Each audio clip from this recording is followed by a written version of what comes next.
was not ringing and my radio was not going off and my kids were accounted for. And I said yes because Tom is a really nice guy and it's most of you.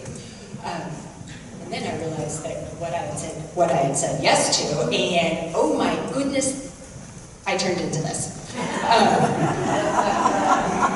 There will be no quiz at the end of this, so there's not going to be really lame on dates and actual concrete facts. So relax and enjoy yourselves. And perhaps a little bit of the family resemblance. Okay, so Green family came to California in 1850. This is not the first Green. This is his son, George. George built the house that my parents live in. George is much more photogenic than his father. So we trot George out because he's got the facial hair to... This is why he's up here. This is the house that George built. This is probably what most of you know. It sits right on the river. It's where my grandparents used to live. It's where my parents live now. It is extremely visible. It is as much of a joy to be there as you would think. But it is in California, and it was built a long time ago, and how did that happen? So, Josiah Buckman Green, born in New Hampshire, married to a woman from New Hampshire. Why did they come to California? Josiah he came from a family of kind of tinkerers. They had a route up and down the East Coast, and he and his father would go and hit their regular customers. It worked for his mom, I guess, to have her husband and some of her children away for a certain period of time. Didn't sound like it worked so much for Josiah and his wife Carolyn, because he had the opportunity to buy a jewelry business in Virginia. So he did. They married, they settled down there, and this is the next singer. It's going to come as a total and complete and utter shock to those of you who know the Henley family that ancestors of ours perhaps had opinions. Opinions that they shared, especially when people were wrong and weren't listening. So it's the 1840s, and Josiah is in Virginia, and he is from an abolitionist family. And the family story says that he got in several, and this is the quote, violent arguments. So it's probably just as well that the lure of gold and whatnot brought him to California, because the conclusion brought by the family historian was that he would not have survived the Civil War. He and a brother came to California in 1850, landed in San Francisco. They brought a friend with them. I have no information on the friend, but there were 3 of them. They bought a squatter's rights to something along the Sacramento River for a whopping $600, and it was because Josiah had realized in his travels up and down the East Coast that the farmers who made the most money tended to be along the rivers. It was in full flood, and they came up the river, and the journey took a couple of weeks when, a couple of decades later, it took maybe 10 hours. And they had no idea where their land was, because it was all underwater. Family legend says, and whenever we preface something with family legend, it usually means that we don't care if it's true or not, because it's a fabulous story. Family legend says that the boat pilot paused at some point and said, well, boys, as near as I can figure, your land is right about down here. They end up in Sacramento, they get themselves together, they build themselves a boat, they float on down. They stopped every time they saw people and asked if anyone knew the guy they had bought the land from, so that they could kind of ping-pong their way down and figure out where they were supposed to stop. And that's how they ended up finally finding where they were on their island. Josiah decides that he's going to go up into the mountains and he's going to try his luck at gold mining. Apparently he did okay. You know, not great, but okay. Sold his claim, and the guy he sold it to hit $10,000 worth of 1850 gold 3 weeks later. Come back down, find out that his brother and the friend have been cutting tule hay, and they are set. Everything is going to be fabulous. There's like $5,000 worth of hay sitting there until the fire comes through. Okie dokie.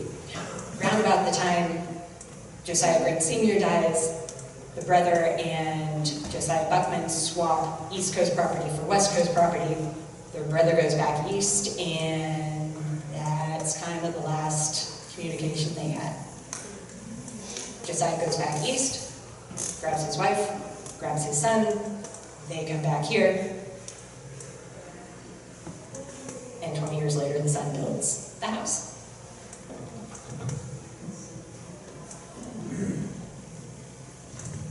One of the things that everybody along the river, especially this year and a couple of years ago, deals with is water. Now this is taken from the dock in front of my parents' house, looking down towards Cortland, about middle to end of February. And the quote was that through all the weary years, the ever-present menace of the water hung over them. This fight was taken up and carried on by their sons until today the water is practically under control. I love the fact that she qualified it. Because for the most part it is, sometimes it isn't. Family legend says that Josiah built one of the first levees in California in 1852. Not dealing with water anymore, but this is a much prettier picture. A lot more gentle. This is taken right beside the packing house, also looking down Cortland, towards Cortland. In October of last year, if I thought about it long enough, I could come up with the date. It was one of those absolutely magical mornings. And so this is dawn, and yes, we are looking west, and yes, the sunrise was that strong that it reflected off the clouds on the other side of the sky.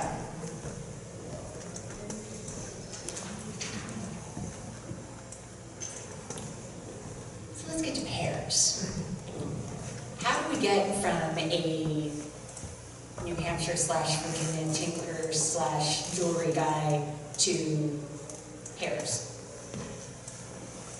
Farming. I mean, it kind of evolves. Everybody who came out here on any sort of ranch had some sort of garden, and you will find that anywhere you go, anywhere people grow things. You are going to have your kitchen garden, you're going to have your ranch garden, you're going to have something to keep the people who live there going. Usually includes some trees. When you get a little bigger, you plant a little more. And perennials tend to, generally then as now, do a little better monetarily. In this area, with the water table, Pears kind of, over the years, self-selected themselves into being the crop that people were going to grow. They can handle the water, they can handle the wet feet, they can handle the variety of soils. They like it when it's good soil, but they can take it when it's not quite so optimal either. And it's ideal weather for growing particularly bartlets. Supposedly, the first bartlett came to the United States from England in 1799. Now we know that the Spanish had pears here before that, but I am not sure that they were necessarily bartlets. The trees are always going to be on the edges of the islands. I said that they can handle the wet feet, they can't handle being drowned. And before we figured out drainage technology, the middle of the island is always going to be lower because they're all shaped like bowls. And all of the perennials are going to be around the edge, and in the middle is where you're going to have your annuals. And if you look around as you're driving up and down the levees, you're going to see the same thing nowadays.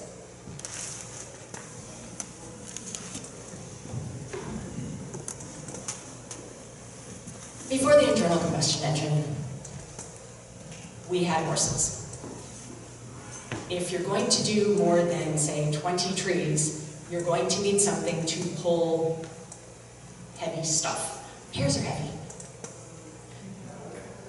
You're going to prune your trees up so that they don't whack your horses in the head. Because people forget, horses are big. You know, that's why they're used for crowd control. It's not just because they're mobile, it's because they're intimidating. It does not do to essentially knock your tractor unconscious by having it go through the orchard. So, pruned up high. The trees were also bigger because if you're not going to have anything growing at the bottom, you need it to grow at the top, which means it's also going to branch out more, which means that the spacing is going to be more, which means that you're not going to have as many trees per acre, but they're going to be monstrous. So as we started bringing things down to the more human scale, ladders became shorter, trees became shorter, interplants started to go in between in the rows, so the aisle was the same width, but the distance between the trees and the aisles was less. And this is why, if you ask a pear farmer, how many trees do you have, he is going to look at you with an exasperation that can only be matched by asking a 14-year-old girl to explain why she doesn't like that shade of nail polish. It's almost impossible. The other thing is, the picture that was up before is of Randall Island from the air, and you notice that it was all green and pretty and lovely pear trees, and that there wasn't a whole lot of pattern to it. As the kind of pear selection was going on, people had peaches, they had cherries, they had plums. One thing's not working, but the pears are working, so you take that one thing out and you put a pear back in the same hole, because why are you going to make more work than you have to? Which means that on our Randall Ranch, which is, 70, 75 acres, there is one row that is straight from one end of the ranch to the other. Nothing else is straight. Rows start, rows stop, they all of a sudden curve, all of a sudden you have a road, the angle changes, it is all cattywampus, and you can't just take it like a grid and say, well, I have 15 rows times 20 trees, therefore, because then you also have the interplants, because you're dealing with the horse-pruned trees. My grandfather. So, I think of bloom as being kind of the start of the pear season. My brother always reminds me that no, the start of the pear season is really pruning from the previous fall and winter. Fine. But he's not here, and I'm not talking. So, the start of the pear season is with the bloom. I love spring. Spring and fall, the transition seasons, are just absolutely fantastic. So you've got the changes, and you've got the warm afternoons and the crisp mornings, and with spring especially, you've got the feeling of everything just kind of starting to move and warming up, and you're coming out of the depths of winter, except for this weekend. And it's just a wonderful, wonderful time. But this is also when the work really, really starts, because this is when crop protection season starts. And it's going to be a pest or it's going to be a disease. And either one is something that needs to be, I don't want to say fought, but it's what I mean. So, fought.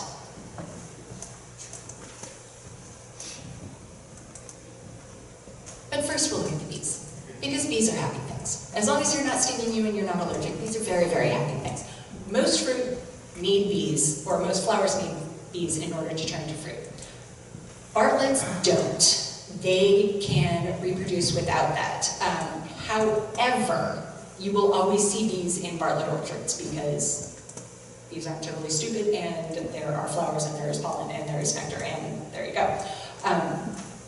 You won't see beehives in Bartlett orchards, though, because they're not necessary for the commercial production of the crop. You will see them in apple orchards, you will see them in almond orchards, you will see them in Bosc pear orchards, you will see them in Farrell pear orchards, but you won't see them in Bartlett pear orchards.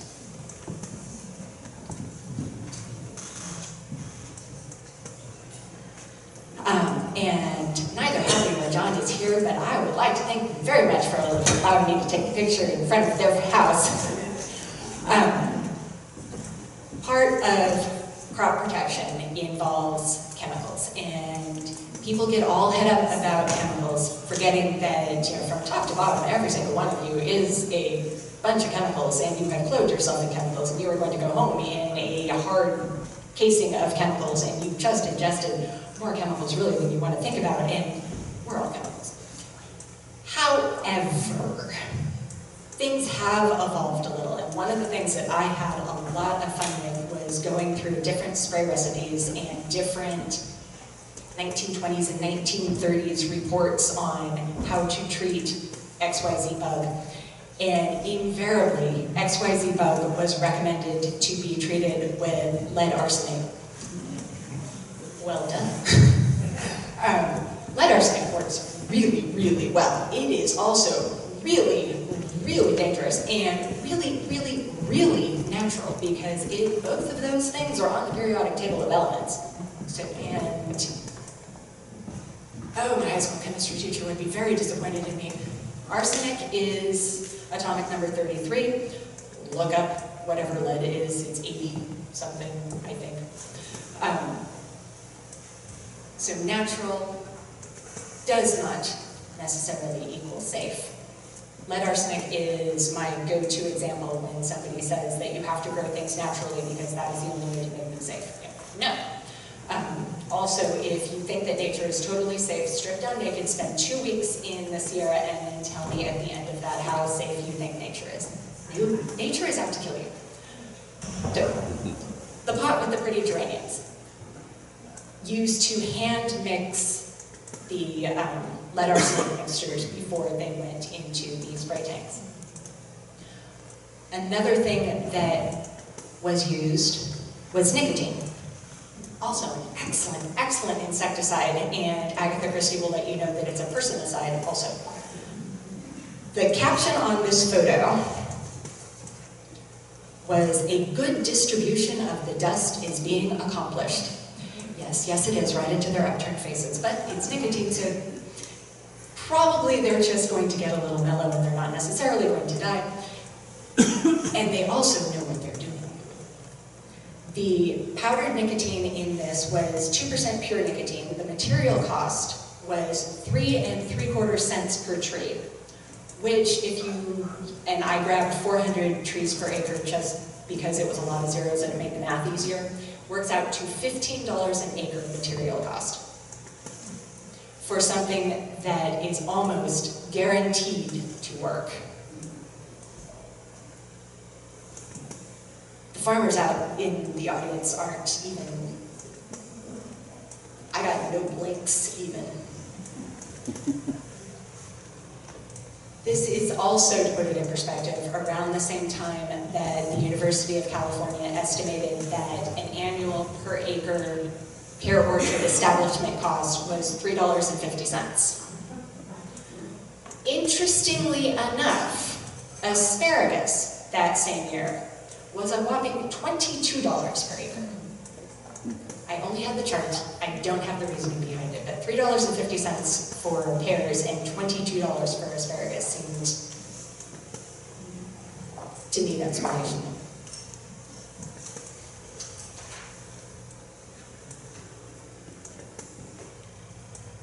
So it's not all chemicals. Yeah, nature does a fairly good job of balancing some things. And I'm not going to go into every single thing that the pear industry has done for being the sustainable industry that it is. That is all very readily available on the internet. The Pear Advisory Board links to most of it, and it's one of those things that I always took for granted until I got to college. That was just the way it was, and that was the thought process that everybody had, was that you were going to farm as effectively and softly as you could because it was the right thing to do. And integrated pest management, that was, IBM had been around as long as I could remember, so I was a little shocked to read a textbook that was only a couple of years old that talked about a new thing called integrated pest management. Integrated pest management was 20, 30 years old by that point, and as far as I knew, as a published thing. So we here in the Delta in particular, and in the pear industry especially, are very lucky to have such a group of smart people, kind people, considerate people, people who pay attention, and people who want to be able to do this again and again and again. So, once you have protected the crop, you need to harvest the crop. This is pear harvest. The astute ones of you will notice that these are not Bartlett's, these are Bosc. Those are the brown ones. He has a ladder, he has a picking bag. His ladder is aluminum, his picking bag is canvas. 100 years ago, his ladder would have been wood, and his picking bag probably would have been wicker. That's pretty much the only change. Pears still need to be harvested by hand. I have been going to research meetings for 20 years. For 20 years, I have listened to researchers talking about it is guaranteed in the next 3 to 4 years we will have a workable mechanical harvester for a commercial orchard. 2 decades. 2 decades it's been 3 to 4 years out. Last I heard, it was going to be 3 to 4 years, and they would have a workable mechanical harvester. So an aerial view of the same thing, you can see your mechanical horse, which is also known as a tractor. Once you pick it, you need to ship it. It can be picked into a wooden lug box and then shipped off to the cannery. Or it can get picked into the newfangled plastic bins. This was taken during apple season last year. The forklift driver who was putting away the empty bins was having a fun time making the pattern. And then you can get a whole truckload of pears that show up to the packing house.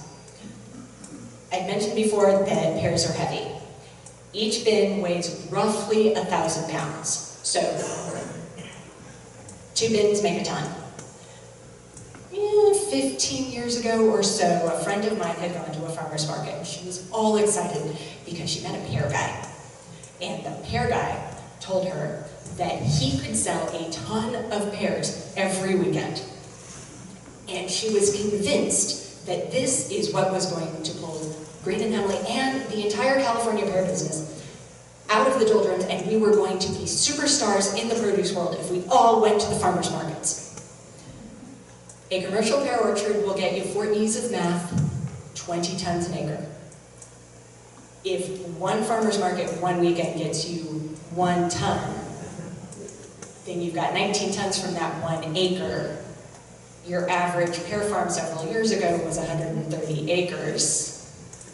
That's a lot of farmers markets. It just doesn't quite work. We're still friends. Packing houses. Packing house on the J.H. Thomas Ranch, which is where my brother and his wife live. Packing houses were all on the levee banks. Generally on the inside, this is pretty much the only one still left as intact as it is, because there were no roads, there were rivers. So you pick the fruit, you bring it to the packing house, you pack it. There's going to be a dock outside the packing house, or pretty darn close, and you put the fruit directly onto the boat that takes it either to Sacramento or to San Francisco. This is a packing house. Frequently what would happen is people would go out in the morning, pick the fruit, come back, and pack it in the afternoon. So these guys are mostly hand sorting for size. This is a lovely, lovely vintage photo from the 80s.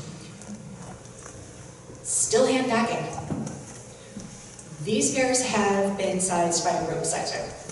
So it's ropes running on a wheel, and the gap between the ropes is small at the beginning, and it gets wider and wider and wider and wider. And so the small ones fall off at the beginning onto their conveyor belts, and the larger ones just farther down the road. Very accurate, very effective, not super duper flexible. This is a current Green and Hemley packing house. Those of you who know packing houses understand that this was taken recently and we are not completely cleaned up. So yes, there's a little bit of off-season detritus. But it is right by the levee bank. The picture is taken from the top of the levee bank. The Sacramento River is directly where you all are sitting. And these are the computers that run the packing house today. These are what enable us to put all of those really annoying yet totally necessary stickers on the fruit. These are what enable us to have more than one drop at the same size. These are what enable us to be as flexible as we are. These are my grandparents.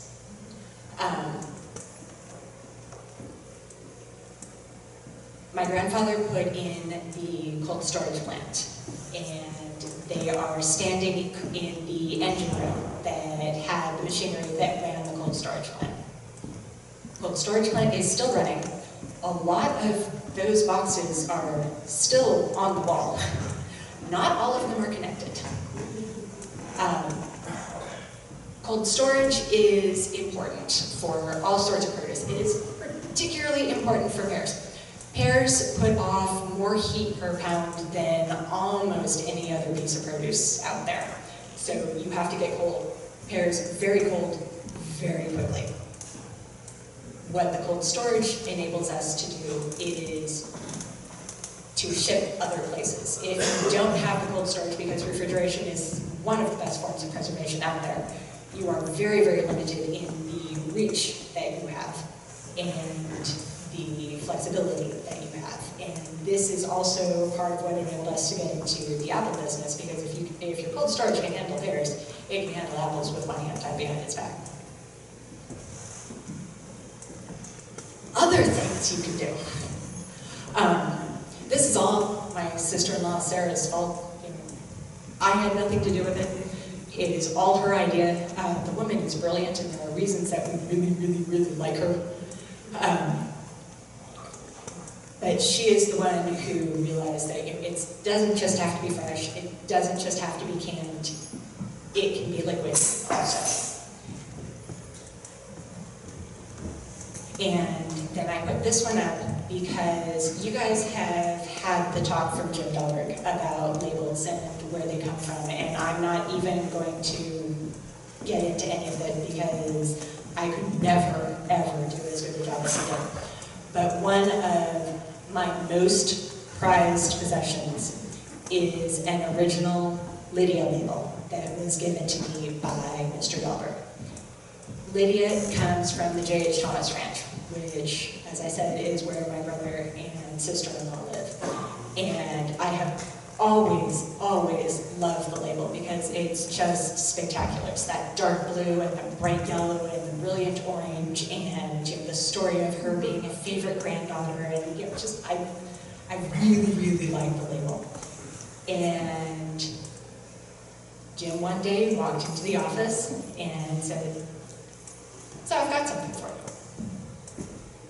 you," and handed me a manila envelope, and in the envelope was a Lydia label. They are not easy to find.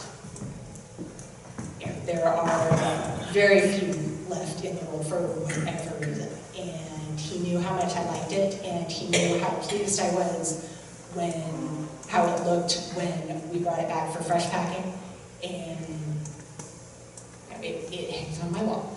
So when Sarah decided to do a juice, we decided to use the Lydia label for it because it is visually stunning, and it's the ranch where they live, and it has just a tremendous sentimental value for me.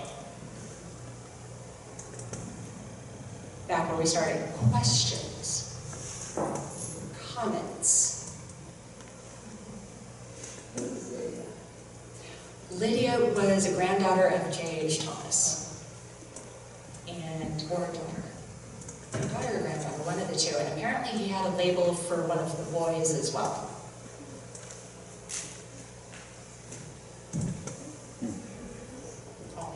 Yes? Virginia, can you make a comment on the future, your thoughts? I mean, you're in the business a long time, and the future coming down. I think we've gone somewhere around 50,000 acres down to under 5,000. You know,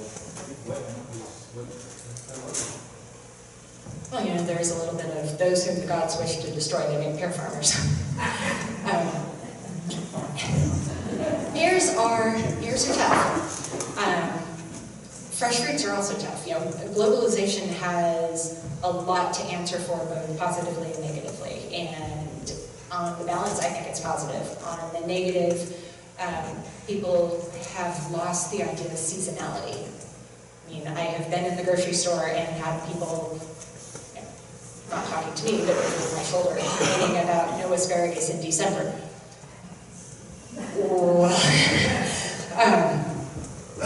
Well, yeah. So you can get fresh fruit all the time, and we are spoiled for choice. And it's a lovely, lovely problem for humanity to have. Will the pear industry continue? Yeah. Will it be what it was? No. It's absolutely impossible. There's no way to turn the clock back, and you can't put the genie back in the bottle, the toothpaste in the tube, etc., etc. Will it continue to shrink? Probably. Will that necessarily be a bad thing? No, but it'll be different. And humans do not like change. People say that they like change, they're lying. You know, they like their kind of change. Switch their coffee cup on them and see how that works. Yeah. So, yeah, it's going to be hard, but what is it?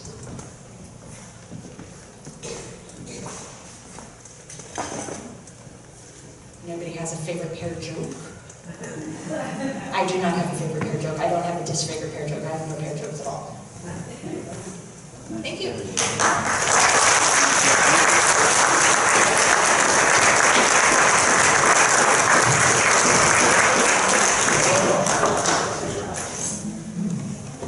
I have a little gift for you here.